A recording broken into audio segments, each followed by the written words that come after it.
Hey everyone, how's it going? Call a Superhero here with another Overwatch video.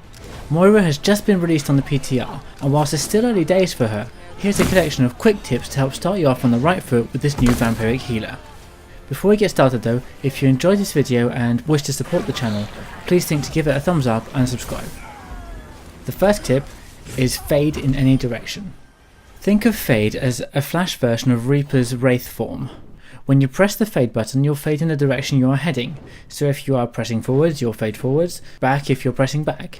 If you're standing still, well, you'll just fade on the spot. And well timed, this can be particularly useful to avoid something like a Reinhardt charge or a Reinhardt who's getting too up close and personal, or something like May's ultimate or Junkrat's ultimate, or even McCree's ultimate if you get the timing just spot on. You can even change directions when you are fading, and do some fancy maneuvers to confuse the hell out of your enemies.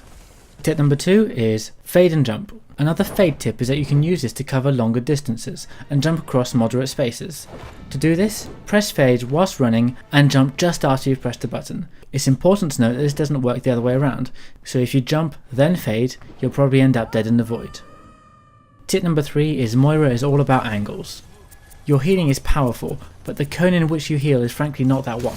When trying to heal several allies at once, you need to position yourself at an angle to make sure everyone you are aiming for gets some of your healing goodness. The same goes for Coalescence, your ultimate.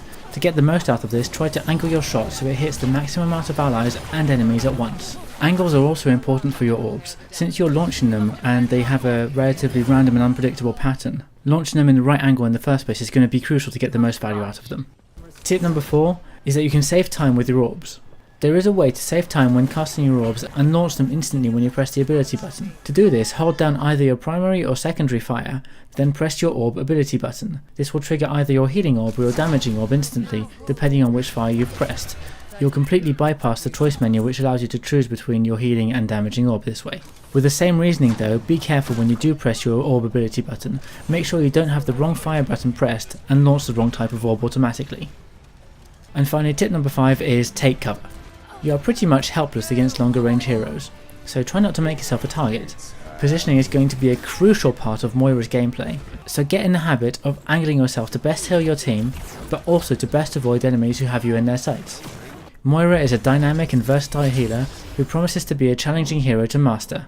Whether you are playing her just to try her out or to make her your main, I hope you enjoyed this video and found it helpful, and please do share your own tips in the comments if you have any. That about sums it up for this video. Thanks a lot for watching, and I'll see you next time.